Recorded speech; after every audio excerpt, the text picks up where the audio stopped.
नमस्कार, मैं हूं संजय शर्मा। आप देख रहे हैं 4 पीएम न्यूज नेटवर्क। तानाशाह को लगता है कि उसकी तानाशाही चलती रहेगी, जनता आवाज नहीं उठाएगी। मगर जेपी मूवमेंट भी ऐसे ही शुरू हुआ था। छोटी सी घटना ने विकराल रूप ले लिया था।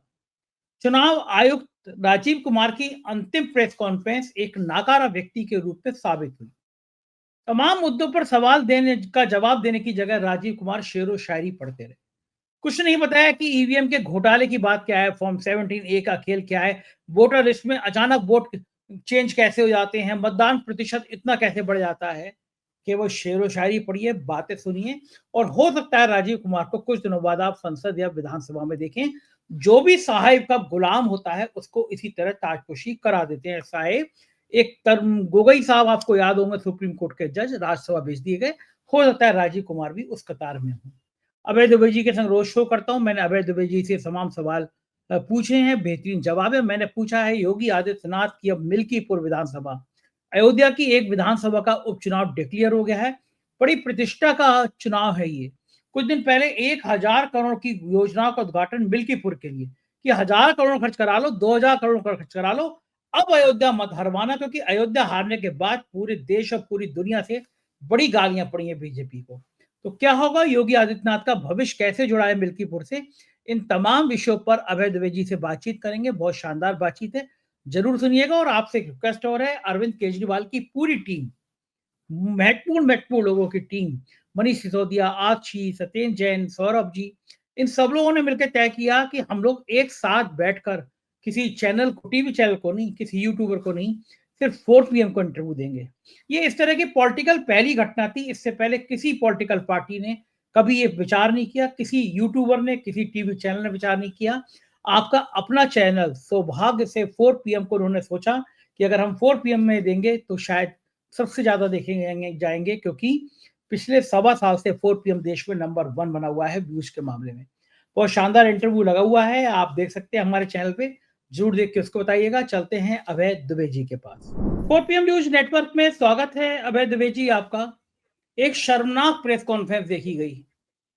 शर्मनाक मैं इसलिए कर रहा हूं कि आयोग निर्वाचन आयुक्त से बहुत उम्मीदें थी।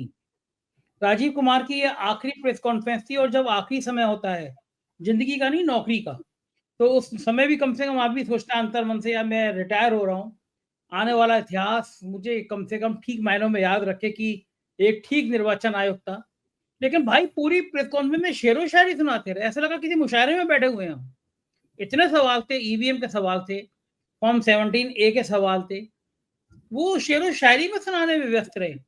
आपने बड़े गौर से देखी होगी ये प्रेस कॉन्फ्रेंस, और पूरे देश ने देखी थी, क्योंकि बहुत उम्मीद थी कि ये जब दिल्ली विधानसभा का नतीजे से आने से पहले, चुनाव की घोषणा से पहले प्रेस कॉन्फ्रेंस है, इसमें देश के महत्वपूर्ण मुद्दे लिए जाएंगे, क्योंकि देश के जनमानस में ये बात अच्छी तरह से बैठ गई है कि देश में चुनाव ईमानदारी से नहीं हो रहे हैं। इस पूरी प्रेस कॉन्फ्रेंस पर आपकी क्या टिप्पणी है?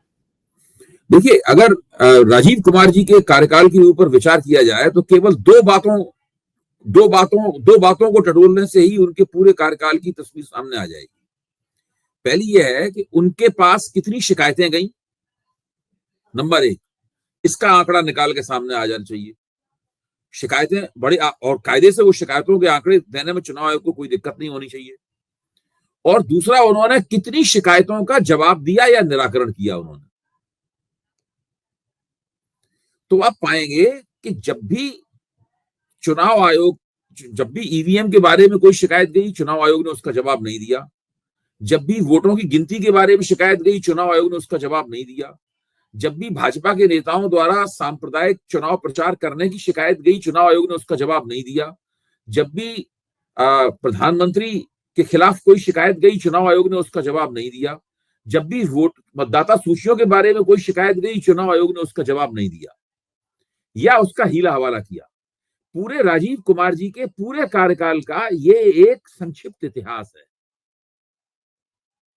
और भी बहुत सी बातें हैं, लेकिन मैं केवल इन दो बातों को रेखांकित कर रहा हूं।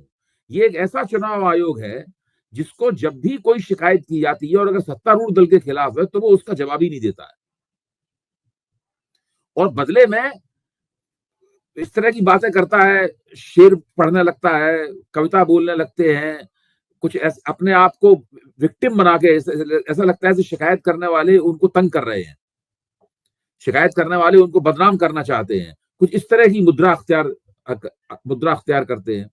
अब आप सोचिए, दिल्ली में चुनाव होने जा रहा है, आप उस चुनाव की तारीखों की घोषणा करने के लिए प्रेस कॉन्फ्रेंस कर रहे हैं। दूसरी तरफ दिल्ली में ही आपने जो अंतिम वोटर मतदाता सूचियां जारी की हैं, उनके ऊपर दिल्ली में हंगामा मचा हुआ है।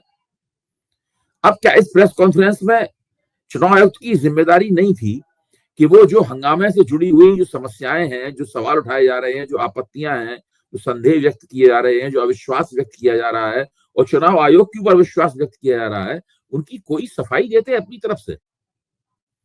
और बात कितनी भयानक है मैं आपको बताता हूं। एक व्यक्ति 1000 से ज्यादा वोट काटने या जोड़ने की अर्जी देता है, एक व्यक्ति शायद 1800 वोट काटने या जोड़ने की अर्जी देता है, एक व्यक्ति, एक नाम से दी गई अर्जी। उस व्यक्ति के पास इतनी जानकारी कहां से आई? कहां से उस व्यक्ति ने वो जानकारी प्राप्त कर ली? चुनाव आयोग उसका नाम बताने के लिए तैयार नहीं है। वो क्या गोपनीय नाम है? क्या वो इलेक्टोरल बॉन्ड वाला मामला है? इसमें गोपनीयता कायम रखना बहुत जरूरी है। भाई, एक व्यक्ति ने फॉर्म 6 या फॉर्म 7 दिए चुनाव आयोग को, ढेर सारे फॉर्म 6 और फॉर्म 7 दिए, उस व्यक्ति का नाम बताने में क्या आपत्ति है? कुल 85 व्यक्तियों ने हजारों वोट काटने या जोड़ने की अर्जी दी, केवल 85 व्यक्तियों ने। जब पता लगाया गया तो उसमें केवल 18 व्यक्ति मिले। जब उनसे भी पूछा गया तो उन्हें पता नहीं था कि उन्होंने अर्जी दी है। अच्छा, इसका सीधा मतलब है कि ये एक साजिश चल रही है। दिल्ली की जो वोटिंग डेमोग्राफी है, वोटरों की जो आबादी है दिल्ली की, उसकी संरचना बदलने के लिए एक नियोजित प्रयास चल रहा है, जो गैर कानूनी किस्म का प्रयास है, एक गोपनीय प्रयास है। भाई, हम वोट कौन से वोटर काटने के लिए अर्जी दी गई है, ये चीज गोपनीय नहीं हो सकती। कौन से नाम जोड़ने के लिए अर्जी दी गई है, ये चीज गोपनीय नहीं हो सकती। चुनाव आयोग उनको गोपनीय क्यों कर रहा है? और चुनाव आयोग इसका कोई जवाब नहीं देते। आप सोचिए, ये कितनी भीषण और भयानक बात है।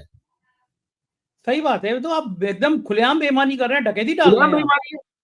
अच्छा, अब जैसे आप जब बीजेपी के प्रवक्ताओं से पूछा जाता है टीवी पे कि भाई ये क्यों हो रहा है, तो कहने लगते हैं कि भाई आप ईवीएम पे, जब भी आप हारते हैं तो आप ईवीएम पे आपत्ति करने लगते हैं, जीतते हैं तो आप चुप रह जाते हैं। ये सवाल ईवीएम का है ही नहीं। ठीक बात है। वोटर लिस्ट तो जब ईवीएम का नाम ही नहीं सुना गया था तब से चल रही है। वोटर पहले दिन से, जब चुनाव, बिना वोटर लिस्ट के चुनाव हो ही नहीं सकता। वोटर लिस्ट तो चुनाव, किसी भी चुनाव कराने का बुनियादी दस्तावेज है।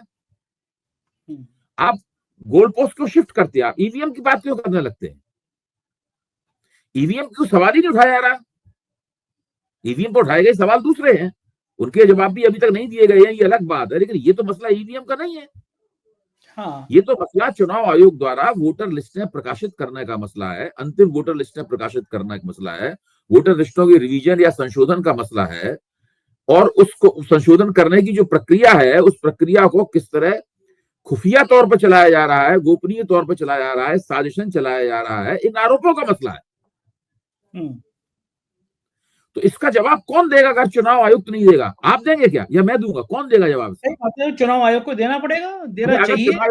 अगर चुनाव आयोग के पास इस बात के पर्याप्त प्रमाण है कि सारे आरोप लगाए जा रहे हैं ये झूठे आरोप हैं, इन आरोपों में कोई दम नहीं है, तो चुनाव आयोग इस बात को साफ तौर पर कहे कि भाई ये आरोप झूठे हैं और इसलिए झूठे हैं। सच्चाई ये है। ये तो ये बात हो गई कि हमने जो करना था वो कर दिया। अब आप बकते रहिए, आप कहते रहिए, आप उछल कूद मचाते रहिए, आप आपत्तियां दर्ज कराते रहिए, आप प्रेस कॉन्फ्रेंस करते रहिए हमारे ठेंगे पे। हमने जो करना था वो कर दिया, जाओ। अबे ये खतरनाक बात नहीं है? जनता को लगेगा कि उसके वोट का हक छीना जा रहा है, जनता सड़कों पे आती है। हमने जेपी मूवमेंट देखा है, छोटी सी बात पे शुरुआत हुआ, पूरे देश भर में मूवमेंट खड़ा हो गया। तो जनता बड़ी जागरूक है, उसको लगता है कि उसके संग खिलवाड़ हुआ है तो वो सड़कों पे भी आ सकती है। ये खतरनाक बात नहीं है। इस प्रक्रिया की शुरुआत हालांकि बहुत छोटे स्तर पर महाराष्ट्र में हो चुकी है। महाराष्ट्र हाँ के दो ग्रामीण मतदाता मंडलों ने अविश्वास किया है कि जो वोट डाले गए हैं उसके ऊपर, और कहा कि हम मॉक पोल करके बताएंगे कि क्यों ये वोट जो चुनावी नतीजा आया गलत नतीजा है। उनकी आवाज को दबा दिया गया है क्योंकि केवल 2 ही गांव थे। अगर आप सोचिए, अगर महाराष्ट्र के 200 गांव ये कहते, या 1000 गांव ये कहते, या 500 गांव कहते, तो उसकी आवाज को कैसे दबाया जाता? पूरे हिंदुस्तान की नाक कट जाती, साथ में राजीव कुमार की नाक भी कट जाती, हालांकि उनकी तो पहले से ही कटी हुई है।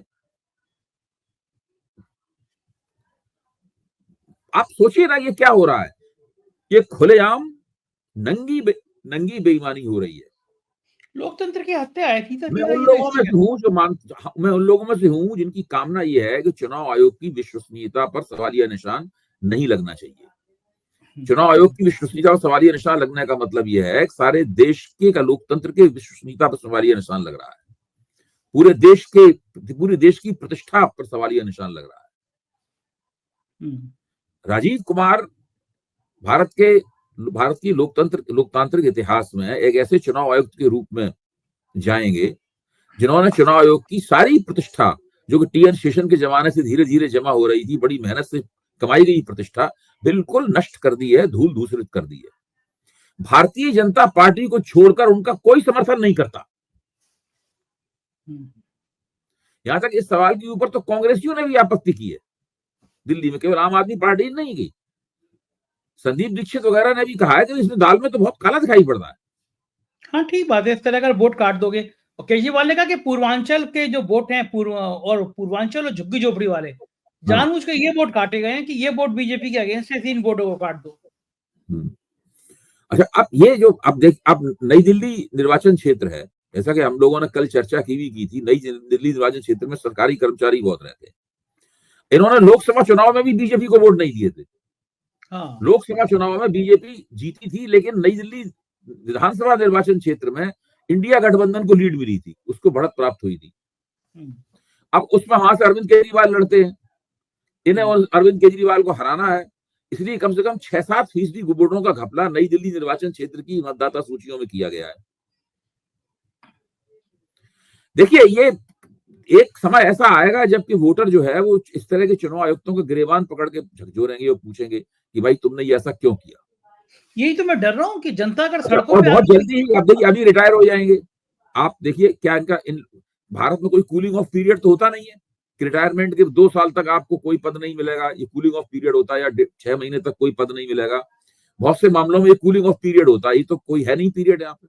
ये तो हो सकता है कि बहुत जल्दी कहीं चुनाव लड़ते हुए नजर आए, हो सकता है इन्हें किसी आयोग में दे दिया जाए या उन्हें कुछ और बना दिया जाए, कभी भी कुछ भी हो सकता है। हाँ, लेकिन साहब की विश्व गुरु जी की मर्जी है, और ना ईडी के संजय मिश्रा क्या क्या नहीं किया उन्होंने साहब के लिए।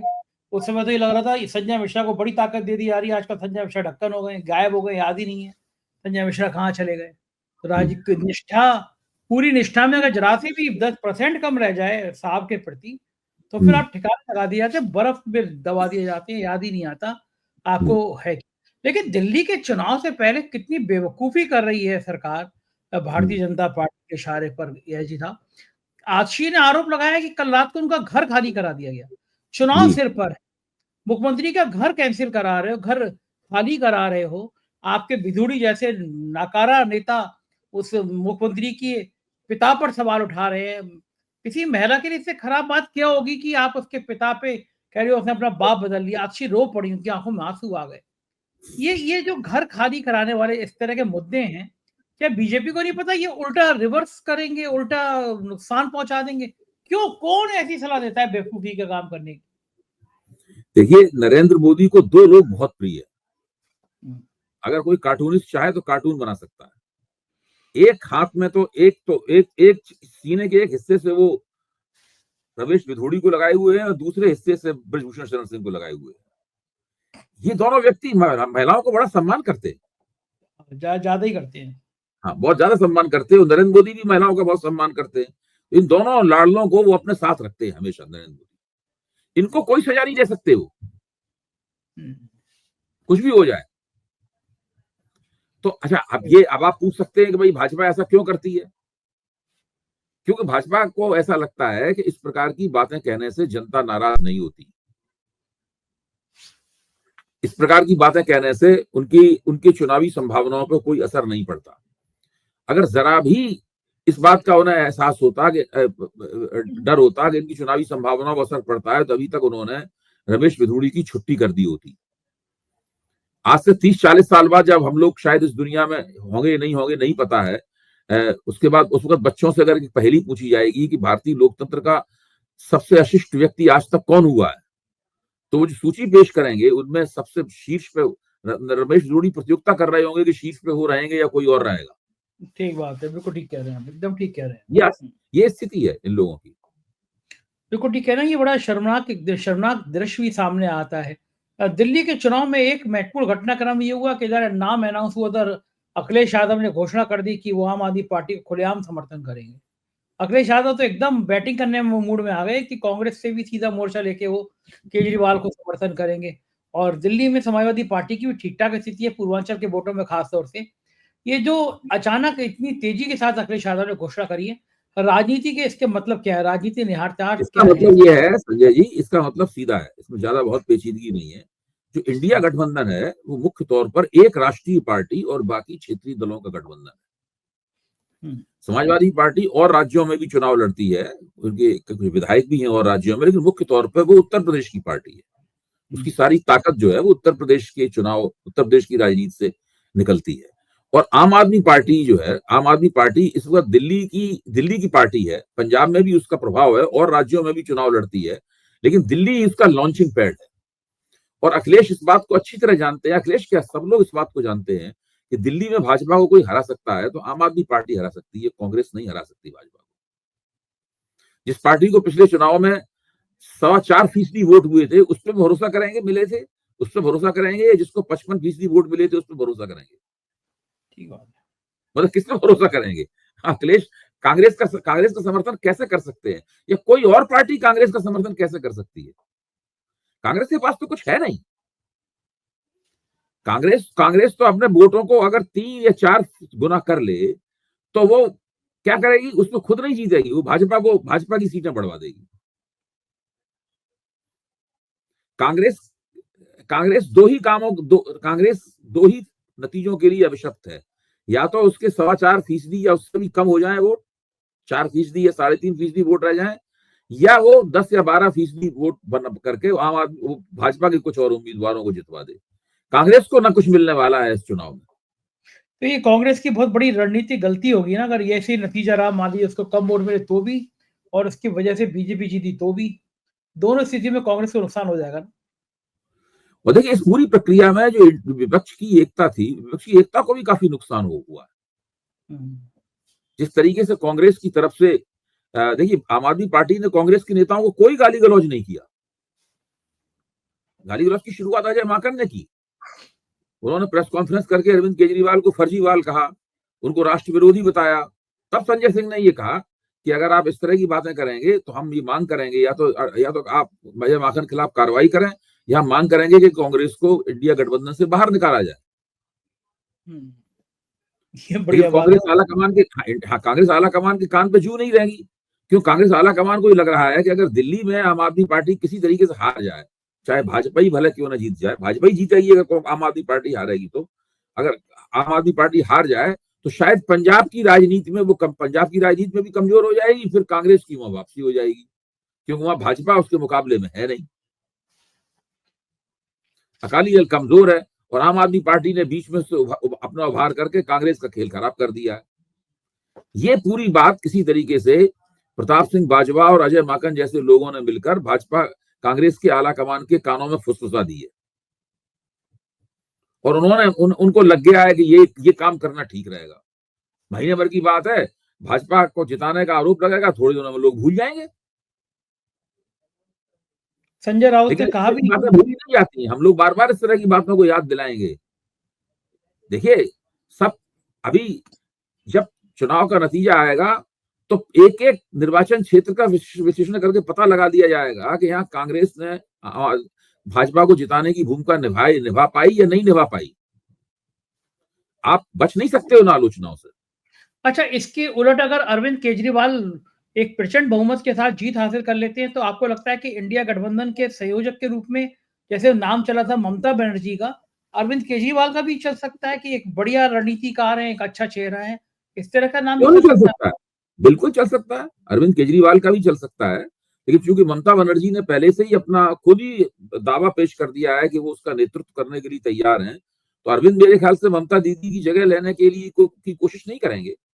और उन्होंने तो सपोर्ट समर्थन भी किया है कि ममता दीदी अगर लेना चाहती है नेतृत्व तो वो लें। अखिलेश ने भी समर्थन कर दिया था ममता बनर्जी का।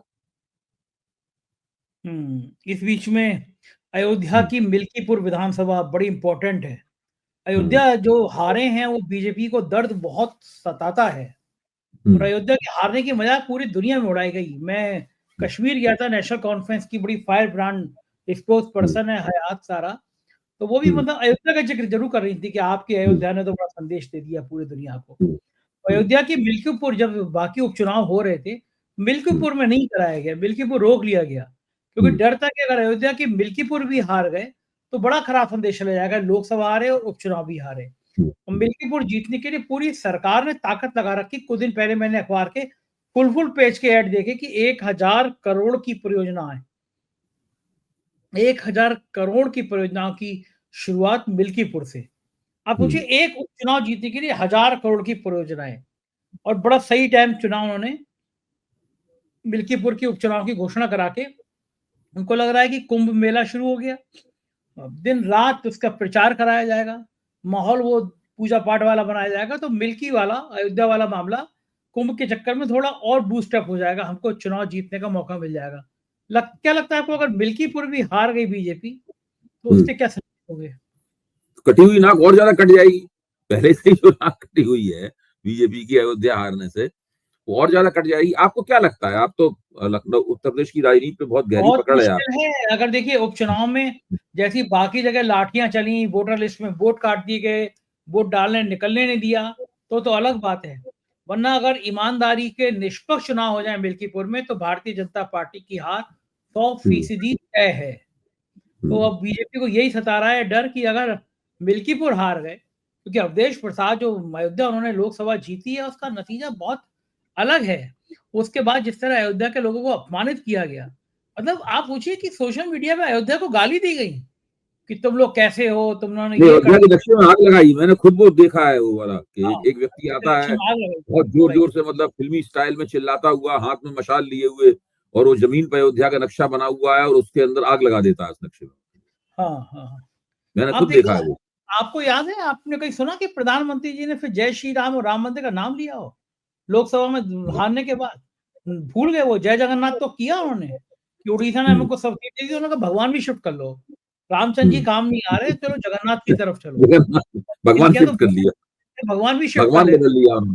भगवान भगवान बदल लिया। बदल तो लिया। राम, आजकल रामचंद्र जी काम नहीं आ रहे, जगन्नाथ जी काम आएंगे, उड़ीसा में उन्होंने बहुत जिता दिया। हम्म, लेकिन ये उत्तर प्रदेश में जो गोलबंदी हो रही है, योगी आदित्यनाथ भागे भागे गए, कल मिल्कीपुर को लेकर चर्चा हुई, पूरी हम्म, बीजेपी ताकत झोंक रही है।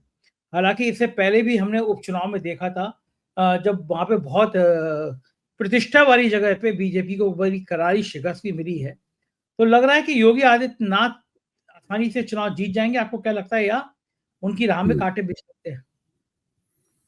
देखिए, अब मिल्कीपुर को जीतना तो भारतीय जनता पार्टी के लिए बहुत ही जरूरी है। अब वो उन्होंने सारे दूसरे उपचुनाव हुए थे, उनसे अलग से काट के रख छोड़ा है, ताकि सरकार का पूरा फोकस और ताकत वहां पे बिल्कुल बटे नहीं, मतलब जिसे कहते हैं अविभाजित, अनडिवाइडेड अटेंशन, बिल्कुल एकदम एक तरफ अविभाजित नजर रहे, उसके ऊपर पूरा नियंत्रण में रहे। तो सरकार तो पूरी तरीके से उसको चुनाव को जीतने की कोशिश करेगी, और अपने विरोधी मतों को किस तरह से मतदान केंद्र तक ना पहुंचने दिया जाए, ये वोटर लिस्टों से उनके नाम काट दिए जाएं, या कुछ और नाटक किया जाए, ये सारा कुछ वहां पे होगा। आज इस भाजपा जिस स्थिति में है, वो मिल्कीपुर किसी को जीतने नहीं देगी। भले ही हाँ, कितना भी उनकी आरोप लगे, कुछ भी होता रहे, लेकिन वो मिल्कीपुर जीतते रहेंगे। उनका कहना है जीत जाए एक बार, बाद में जो आरोप लगता रहेगा उसको देखेंगे। ये बात तो ठीक है, क्योंकि बीजेपी के लिए बड़ा महत्वपूर्ण है, योगी आदित्यनाथ के लिए खास तौर से महत्वपूर्ण है, क्योंकि जी। जिस तरह से दिल्ली में और योगी आदित्यनाथ के बीच में 36 का आंकड़ा, इधर आशीष हम्म, पटेल, राजभर, संजय निषाद, ये जो पिछड़ी जाति के नेता हैं, जिस तरह की हम्म, गोलबंदी कर रहे हैं, उन्होंने हम्म, सीधा सीधा आशीष पटेल मिनिस्टर हैं, उन्हें सीधा-सीधा डायरेक्टर इन्फॉर्मेशन है शिशिर सिंह, बड़े योगी जी के करीबी हैं, उन पे और सूचना सलाहकार मृत्युंजय सिंह, दोनों ठाकुर हैं शायद, और दोनों पे उन्होंने आरोप भी लगा दिया कि ये लोग साजिश कर रहे थे। आपको जो योगी सरकार का मिनिस्टर योगी के सबसे करीबी आरोप आरोप लगा रहा है। एसटीएफ पे आरोप लगा रहा है कि एसटीएफ गोली मारती है पैर में। तो ये सब चीज़ें बड़ी खतरनाक टाइप की है ना कि जो योगी की इसमें घेराबंदी। दिलचस्प विश्लेषण है, मैं चाहता हूँ कि वो मैं उसको साझा करूँ 4 पीएम के दर्शकों के साथ। देखिए, आपको याद होगा कि पिछले विधानसभा चुनाव में योगी जी की सरकार पर आरोप लगा था कि ये ब्राह्मण विरोधी सरकार है। हुँ। और ब्राह्मणों में जो नाराजगी है, उस नाराजगी को काफी चर्चा उसकी हुई थी। और जहां का मैं रहने वाला हूं, इटावा का, वहां तो बहुत ज्यादा ब्राह्मण वहां के नाराज थे। तो वहां पर तमाम कोशिशों के बावजूद वहां केवल 3000 या वोटों से ही वहां की जो राजपूत उम्मीदवार थी सरिता भदौरिया, वो जीत पाई वहां पर इटावा। और अगर ब्राह्मण भी अंततः वोट नहीं देते तो शायद वो भी नहीं वहां भी नहीं जीतती। बहरहाल, अब इस वक्त योगी जी के ऊपर जो हमला है वो ब्राह्मण विरोधी होने का हमला नहीं है। वो तो हवा में बात है ही कि भाई ये सरकार ब्राह्मण समर्थक सरकार नहीं है, या ब्राह्मणों को तरजीह नहीं देती, ठाकुरों को ज्यादा तरजीह देती है। अब उनके ऊपर इल्जाम ये लग रहा है कि ये ओबीसी विरोधी सरकार है। जैसा कि आपने बताया, ये भी कौन कौन से ओबीसी नेता जो हैं वो उनके खिलाफ एकताबद्ध हो रहे हैं, और कौन से ओबीसी नेताओं को जो आला कमान में बैठे हुए उनके जो आका हैं वो हवा दे रहे हैं। तो इस वक्त ब्राह्मण विरोधी होने के बाद में अब योगी जी के ऊपर बिल्ला चस्पा किया जा रहा है पिछड़ा विरोधी होने का। और ये बात लोकसभा चुनाव में जो पराजय हुई है बीजेपी की, उसमें जो जांच पड़ताल, तथाकथित जांच पड़ताल हुई थी, तभी से ये रणनीति उनके खिलाफ इस्तेमाल की जा रही है। ठीक बात है, और ये मेरे ख्याल से और आगे बढ़ती रहेगी, कम होगी नहीं, क्योंकि राजनीति 2 साल बचे हैं चुनाव के मोटा-मोटा, तो 2 ढाई साल में ये राजनीति योगी पक्ष में, योगी के विपक्ष में तेज होती रहेगी। बहुत बिल्कुल। शुक्रिया अभय जी, आपने समय दिया। Thank you. ये थे अभय दवे जी, और मुझको यकीन है ये सारे सवाल जवाब आपको ठीक लगे होंगे। मैं आपकी राय का बेसब्री से इंतज़ार कर रहा हूँ। शुक्रिया, थैंक यू।